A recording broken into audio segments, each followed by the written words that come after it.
नागपुर हिंसा पर केंद्रीय मंत्री नितिन गडकरी का बयान भी सामने आया है। किसी भी अफवाह पर ध्यान देने की जरूरत नहीं है, किसी भी अफवाह पर ध्यान ना दें। नितिन गडकरी ने कहा है, अफवाह की वजह से तनाव फैला है, प्रशासन का सहयोग करें।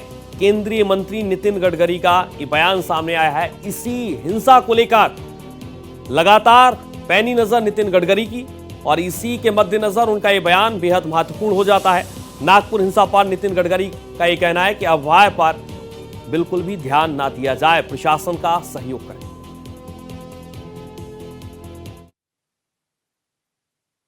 नागपूरमध्ये काही अफवा पसरल्यामुळे धार्मिक तणाव निर्माण होण्याची स्थिती निर्माण झाली आहे। या सर्व परिस्थितीमुळे नागपूरने नेहमी शांततेचा इतिहास हे नागपूरची विशेषता राहिलेली आहे। माझी सर्व बांधवांना विनंती आहे की त्यांनी कुठल्याही प्रकारच्या अफवांवर विश्वास ठेवू नये। आपण सगळ्यांनी सहकार्य करावं आणि प्रेमाचं सौहार्दाचं उत्तम वातावरण ठेवण्याकरता मदत करावी, पोलिसांना मदत करावी, असं माझी आपल्या सगळ्यांना नम्र विनंती है। और सीधे चलेंगे अपने संवाददाता अभिषेक पांडे का रुख करेंगे। अभिषेक, पहले जानकारी दीजिएगा कि फिलहाल स्थिति क्या है, क्योंकि लगातार प्रशासन की नजर है। दूसरी तरफ मुख्यमंत्री देवेंद्र फडणवीस का बयान हमने सुना, एक वीडियो जारी कर उन्होंने बाकायदा अपील की है लोगों से और इस बात का भी जिक्र किया है कि किसी को भी बख्शा नहीं जाएगा। अभिषेक।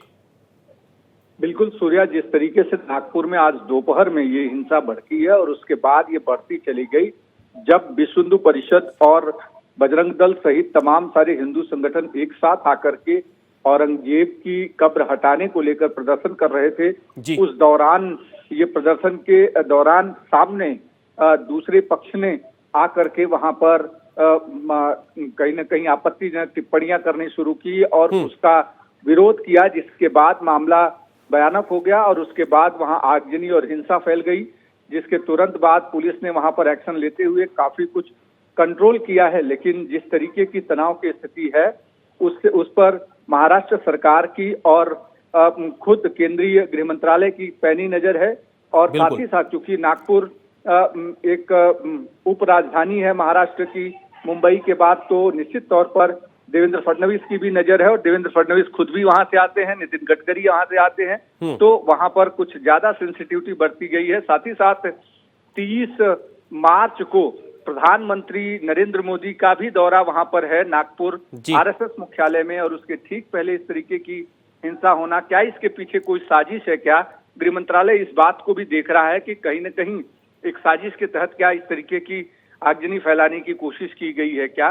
क्योंकि शांतिपूर्वक जो प्रदर्शन चल रहा था उसको सामने से प्रतिरोध करना और उसके खिलाफ आके उसको उग्र करना, इसका मतलब ये है कि कहीं न कहीं इसके पीछे सोची समझी साजिश हो सकती है, जिसकी पुलिस जांच कर रही है। लेकिन फिलहाल पुलिस ने कहा है कि इस पूरे मामले में शांति बनाए रखें और किसी भी तरीके की अफवाहों पर ध्यान न दें। खुद मुख्यमंत्री देवेंद्र फडणवीस ने इस पर अपील की है, नितिन गडकरी ने भी वही अपील की है, तो पॉलिटिकल जितने लीडर्स हैं वो अपील कर रहे हैं, लेकिन पुलिस लगातार पैनी नजर बनाए हुए है। फिलहाल वहां तनाव की स्थिति जरूर है, लेकिन शांतिपूर्वक तनाव। बिल्कुल शांति बनाए रखने की अपील की है देवेंद्र फडणवीस ने और इसी के साथ केंद्रीय मंत्री नितिन गडकरी ने भी इस पूरी घटना पर संज्ञान लिया। उन्होंने बाकायदा इस बात का भी जिक्र किया है कि किसी भी तरीके की अफवाह पर ध्यान ना दिया जाए। लगातार हमारे संवाददाता अभिषेक पांडे जुड़े हुए हैं। अभिषेक, जो तस्वीरें हम अपने दर्शकों तक पहुंचा रहे हैं, कई गाड़ियों को आग के हवाले किया गया और शायद इसीलिए बड़ी संख्या में वहां पर पुलिस बल की तैनाती करनी पड़ी।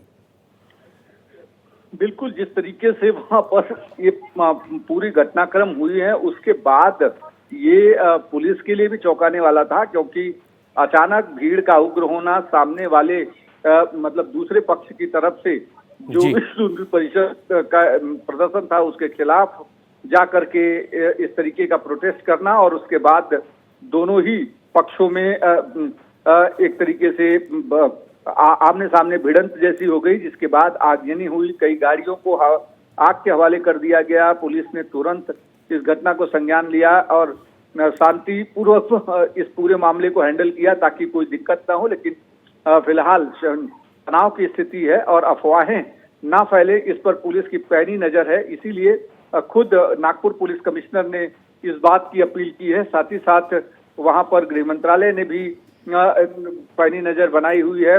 मुख्यमंत्री ने खुद नागपुर के घटना की जानकारी महाराष्ट्र के जिस तरीके से गृह मंत्री भी मुख्यमंत्री ही हैं, तो उन्होंने पुलिस कमिश्नर से इसकी जानकारी ली है और पूछा है कि इसके पीछे की वजह क्या है और शांति बनाने के लिए क्या कदम उठाए जा रहे हैं। इन सारी चीजों पर भी बात हुई। बिल्कुल, तमाम अलग अलग तरीके से इस पूरी घटना पर हमारे संवाददाता अभिषेक पांडे भी नजर बनाए हुए हैं और एक एक अपडेट अपने दर्शकों तक भारत एक्सप्रेस भी पहुंचा रहा है। एक तरफ महाराष्ट्र के मुख्यमंत्री देवेंद्र फडणवीस पल पल अपडेट ले रहे हैं प्रशासन के तमाम अधिकारियों से, दूसरे तरफ केंद्रीय मंत्री नितिन गडकरी जिन्होंने भी बाकायदा एक मैसेज दिया है लोगों को कि शांति बनाए रखें, किसी भी तरीके की कोई भी अफवाह पर ध्यान देने की जरूरत नहीं है।